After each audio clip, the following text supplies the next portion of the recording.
So it's my pleasure to welcome you to another episode of Beyond Consulting.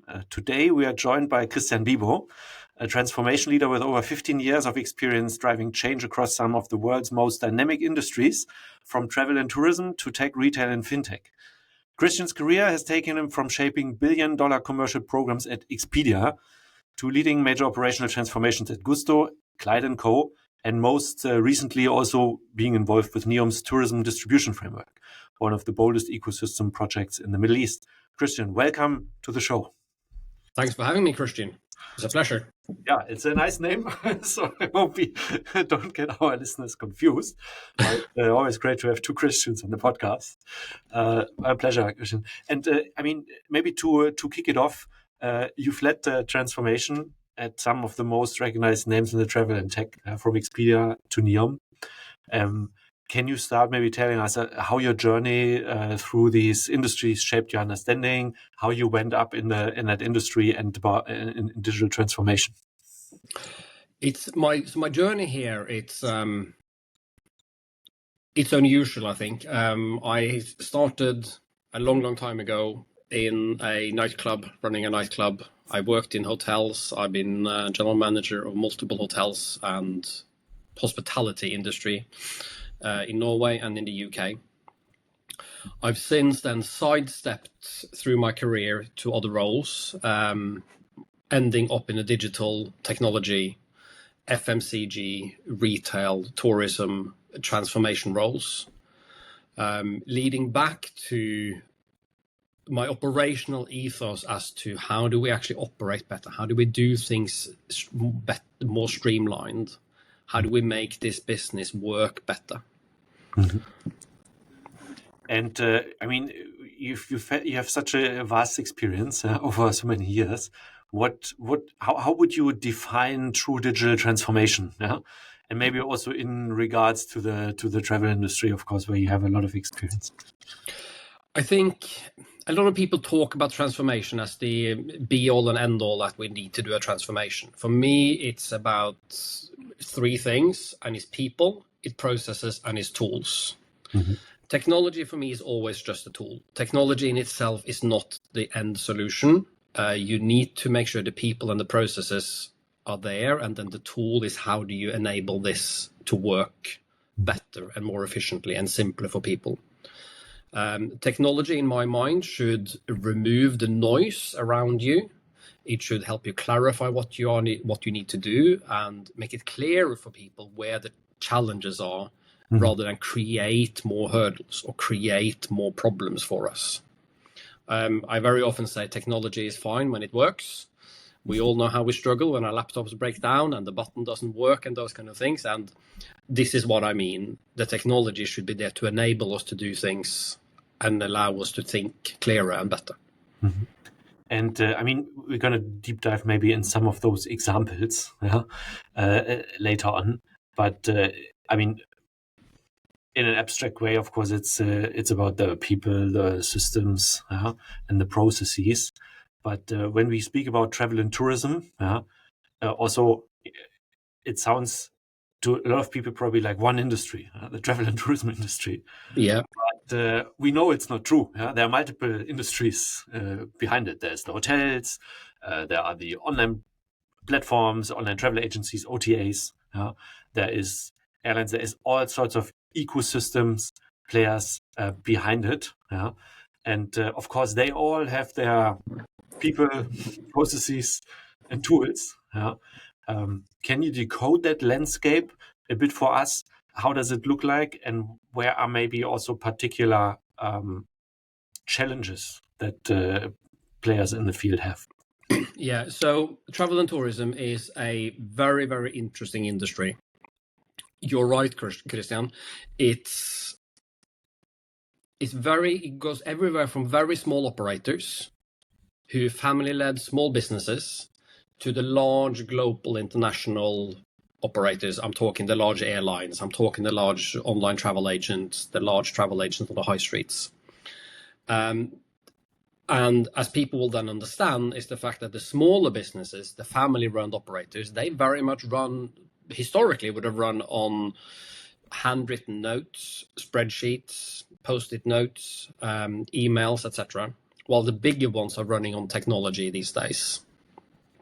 And trying to merge all of these into one ecosystem is really, really challenging, because the big ones have their systems in place already. They have the technology in place that works in a specific way that's already been defined. The smaller ones that don't necessarily have anything and may not have the capability or the capacity to take on a new system. So when you design this in this ecosystem, you need to design it for what benefit does it add to the operator at the end of the day. What benefit does it add to the user? And there are two sides to this. One is the user, which is us when we buy it. But the operator is also a user of the technology, because they should use it to make their business better, more streamlined, should be able to scale it. And this is where simplicity comes into play, building it so that it works for them where they are with what they have available, and help them on a journey to scale. As an example, imagine when you go on holiday, Christian, and you go to a big town and you want to do a walking tour, for instance. It is one individual, might be a student. That's a very small operation. This one individual, this student, is taking you a walking tour through a new city. That isn't a massive corporation that sits behind it. There's one individual who's doing it because that's how they make their money that day. They are not going to have a massive system in their back end, but they will use some technology that the distributor is making available to them, so that they can sell it to us, who then will buy it online through an app or a platform. But when you also, then the other thing, part of that is when you want to travel to this city you're going to, you will get on an airline. And Lufthansa, British Airways, Virgin Atlantic, Delta, all the airlines will have their tools at the end. The challenge you now have is the fact that you probably have 4 or 5 different apps. You have to log into different places to place your booking. You have to manage, when do I land at the airport? So when do I need to book my taxi for? When am I going to get to the hotel? Am I going to get there very early? Am I going to get there on the right day? Etc., etc. So the industry is complex. And this is what a lot of people feel when they go traveling. It is super complex to travel. People are getting used to it, and we're used to that complexity of making these bookings and helping us. But the simpler we can make this for the end user, the direct consumer, and the quicker we can do it, the more likely we are, in my opinion, that more people will go to these destinations where you can simplify this journey and put it all in, or as much as possible, in one place. And that will also help the operators at the other end scale, because when the customers are all in one place, on one platform, or on maybe 2 platforms that we talk together, then they know where they get the customers from. So they can then put their effort into making that system work for them, and they can scale that way.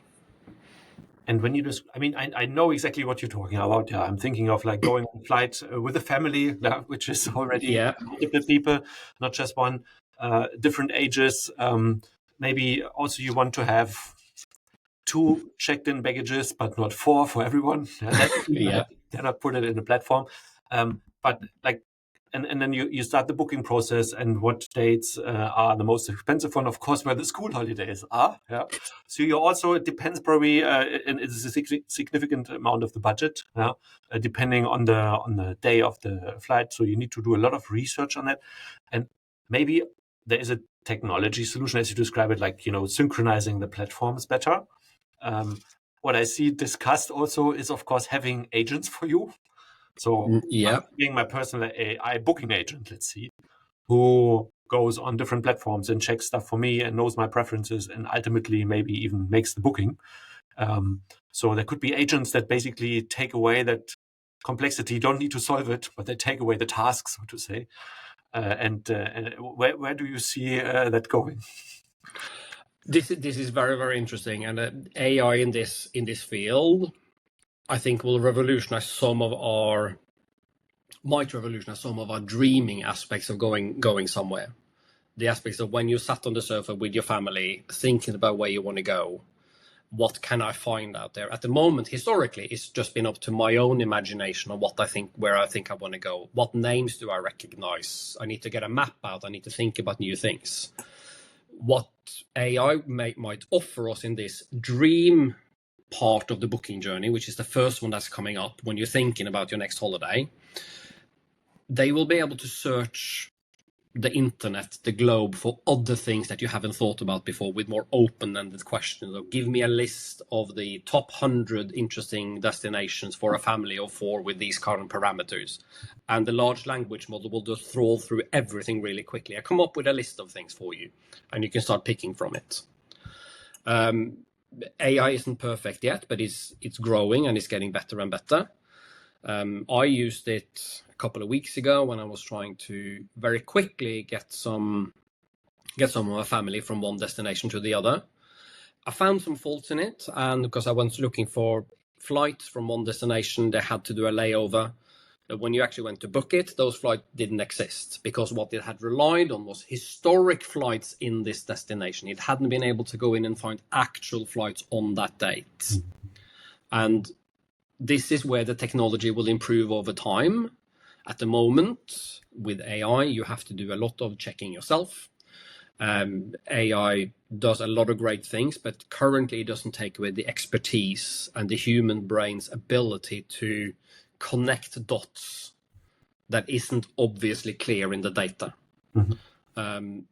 But I do strongly believe that technology and AI in the travel industry will come forefront very quickly, and it's possibly one of the industries where I would probably champion a combination of AI backend and an early adoption of AI front end.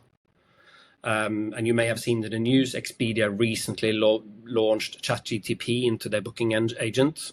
It'll be really interesting to see how that is panning out and what that can do for people. I haven't had a chance to try it out yet, but yeah. And when you say about like AI at the back end, maybe a bit AI on the front end, what would it mean? I mean, how would it look like? What's front end and back end here? So I think AI at the back end, this is where I'm talking back office. I'm talking between finance. I'm talking the sales. I'm talking all the stuff that we do day to day when you run a business. Everything from reconciliation of it to make sure availability is there in the travel and tourism space. AI is currently, in my experience, reliant on the data that sits underneath it. And data accessibility and data clarity and data consistency is one of the things that the businesses are struggling most with. You would have seen it possibly in other businesses where, well, we can do all this, but the data doesn't add up. The data doesn't match up because you got 7 different data sources that may or may not talk very well together. The data is inconsistent in between the various data sources. It's been labeled differently. It has different terminology, etc., etc. All of these kind of things needs clearing up first. But all of these things is currently causing noise in the processes for the people who's doing it, because they manually have to sit and do this today. And they manually need to know that the data from there needs to be converted into over here before I can run the operation I need to do. These are some of the things that backend that AI can help us with in the future, so that the humans and the people can actually apply our expertise and get better at thinking around and finding out better solutions and come up with new products and scale. So I strongly believe that AI early on now, to help us remove what I call the noise around us, to do things quicker and easier, the repetitive tasks, it will help us. Where I see a gap at the moment is AI cannot do the human expertise. It cannot overlay my knowledge in between. You're presenting this data to me, but I'm missing some of this. What about this other thing?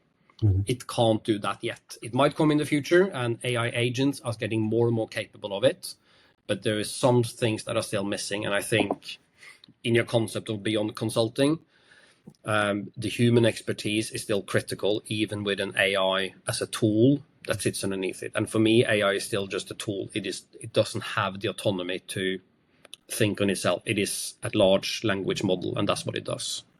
And we get in a second to also how to combine it with consultants, maybe, and where consultants plus AI can make a difference, what we understand with the beyond consulting concept. But maybe before we go there, we talked about this ecosystem of the various operators, the large platforms.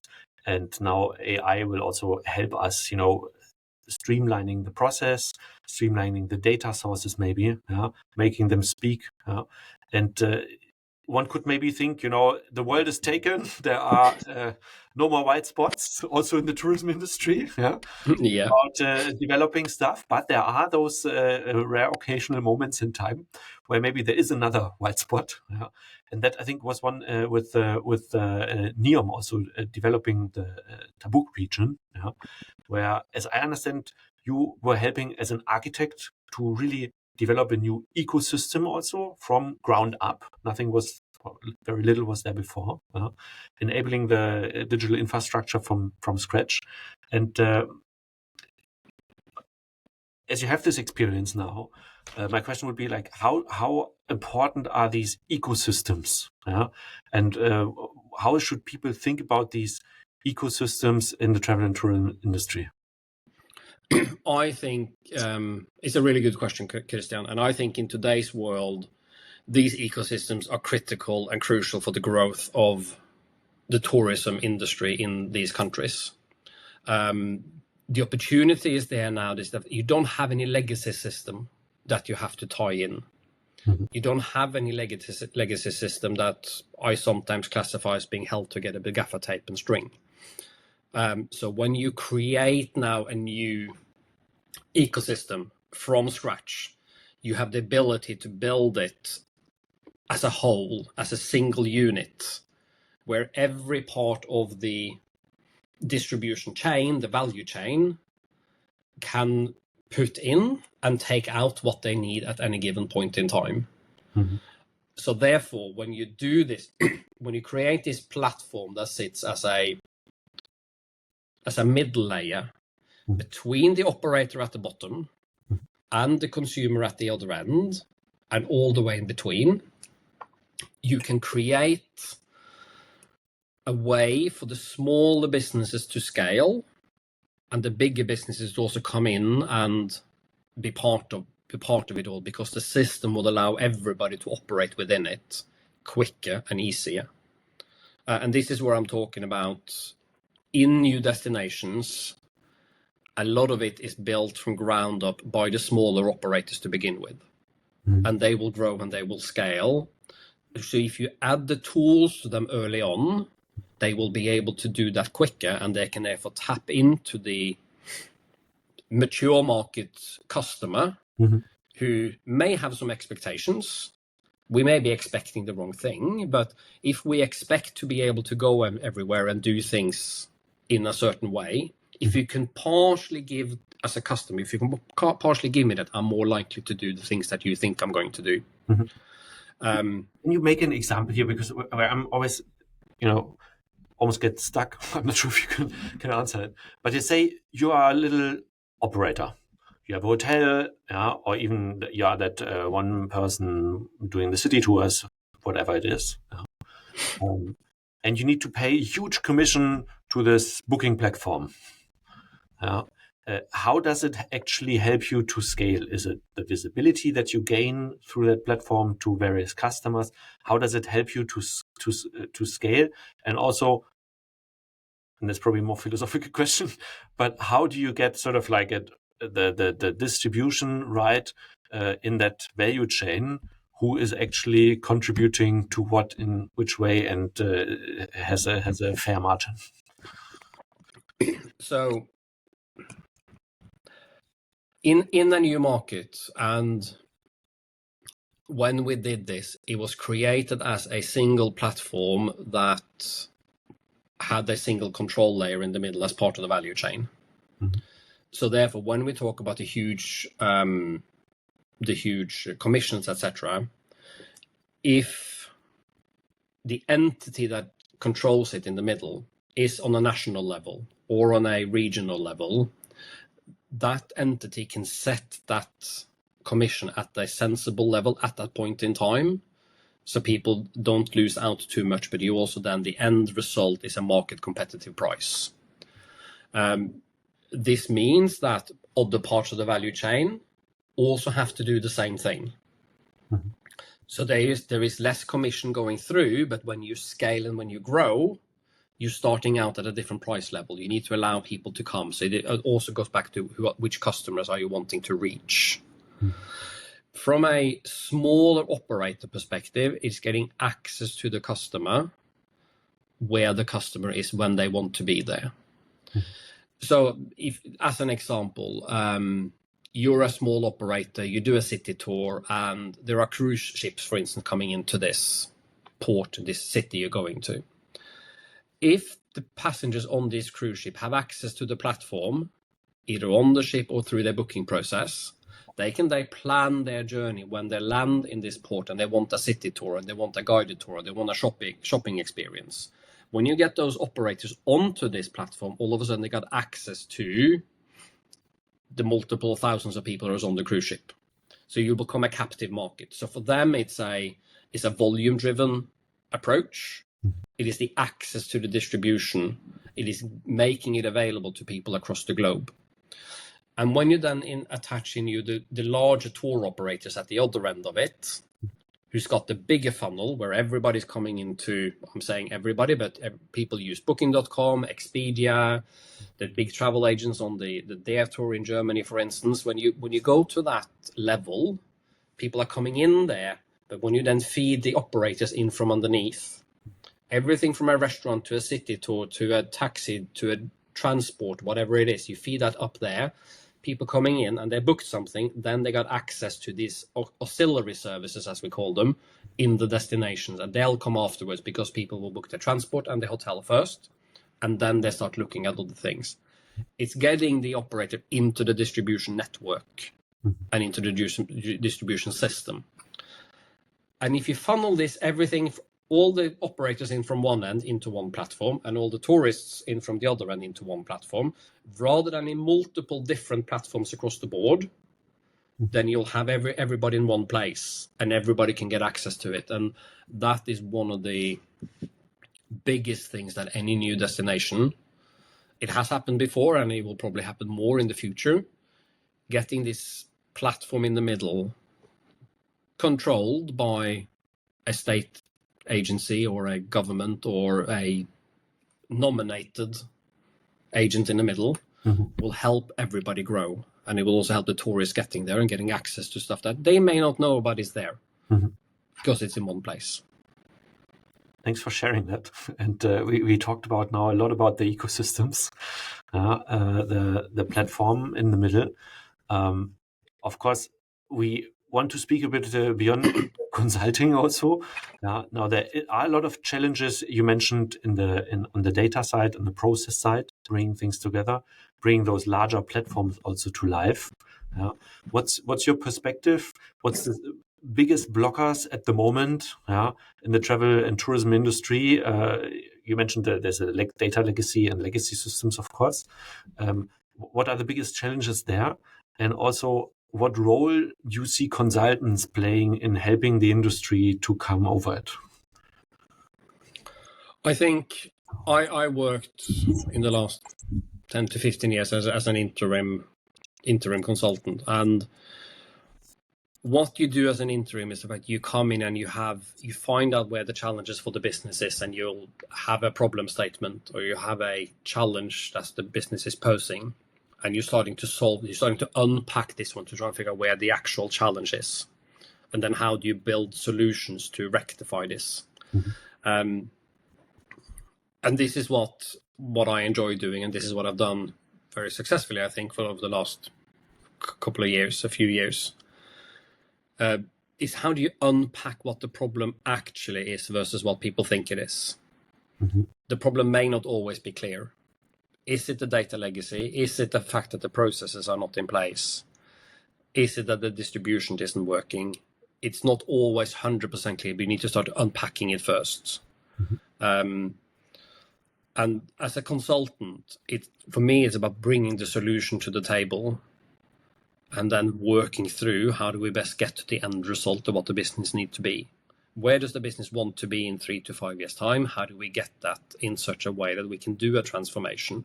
What does that mean for the people? What does it mean for the processes? And how do we rebuild the process with some technology and with some tools so it makes it easy for people to do what they need to do and less disruption during the day? What was one of the most hard things you had to solve on such a in this framework? Or can you give us an example also of where you kind of had this, where you started with a 3-5 years plan, and then what does it mean for the people? What does it mean for the processes? I think because I tend to work with people, process, and tools in that order, making sure you get everybody on board with the transformation that needs to happen, because it will affect the people who are actually doing it. They may need to change how they do things. Sometimes some people may need to change roles. Mm-hmm. Sometimes your role might change one way or the other. And getting people on board with that in such a way that they're happy to do it, or as happy as they can be to do it, will always be the biggest challenge. And this is by doing it in a human way. You do it as with people. And they also need to have a say in how this is done, because again, they've been doing this job for some period of time. They know where the pitfalls are. And coming in as a consultant and just pushing stuff on the wall and this is the right way to do it isn't, in my opinion, the right way to do it.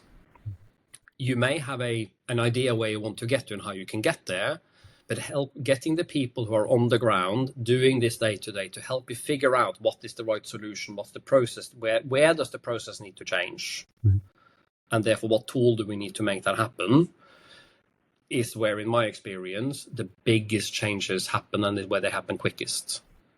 Get the team on board with you doing it quickly and have them buy into it, and therefore they will drive some of this change for the business directly themselves. A lot of companies would say, I fully agree, but I don't have a team here. And my people are 120% busy already, and the competition is hard and a lot of stuff is happening. Christmas is around the corner. We need to, focus on sales at the moment. Whatever it is, there's always something going on in the business, of course. How would you get a team running quickly with a company? I think I would suggest always bring in a team of experts in the various fields. But also I would probably sometimes suggest you backfill some of your internal positions with an interim solution so that you can release some of the key specialist knowledge in the function to sit on the program. Mm-hmm. Christian, you have the expertise in a department to do what you do, but because you are the expert, bringing in a consultant to try and explain to you how to do your job better isn't always the quickest way of doing it. Mm-hmm. But if we can backfill your role for an interim period of time with somebody who can just do it the way it is currently done, and you can come out for a period of time to then, with the consultants and with the team, the program team, make the change, that is sometimes the quicker and better way of doing it. Again, the people doing the change are the people within the business. They own the change, they're part of it, they're doing it, and therefore the rest of the people in the business, more often than not, they come on board with it, because it's not being done to them, it's being done with them, and they're part of it, and they get to shape it within some parameters that are more often than not are set at a board level or a C-suite level. But within those parameters, the people it affects, they can help shape it. And when they shape it, these transformations happen. They happen quicker and they're more effective.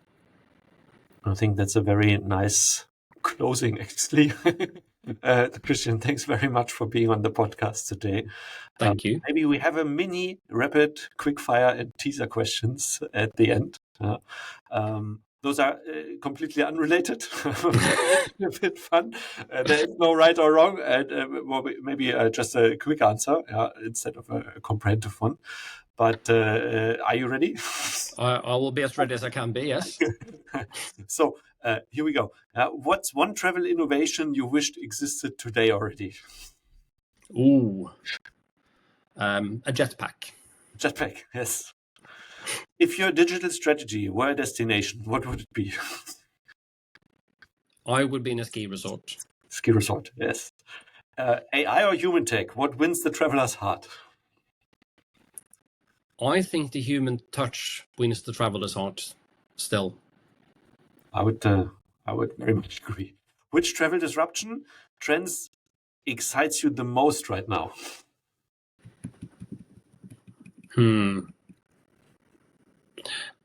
AI is very exciting, but AI with the human touch is critical for me. And lastly, as we have, of course, here a lot of consultants that are traveling, a lot of executives are traveling also. What's the one or say 2 apps you cannot travel without? Oh, I cannot travel without, from a personal level, without my guidebook. So there are a couple of online guidebooks that I'm not going to go into now that are really good, who gives me some tips and ideas for where I am, for the best restaurants and the best hotels and the best things to do.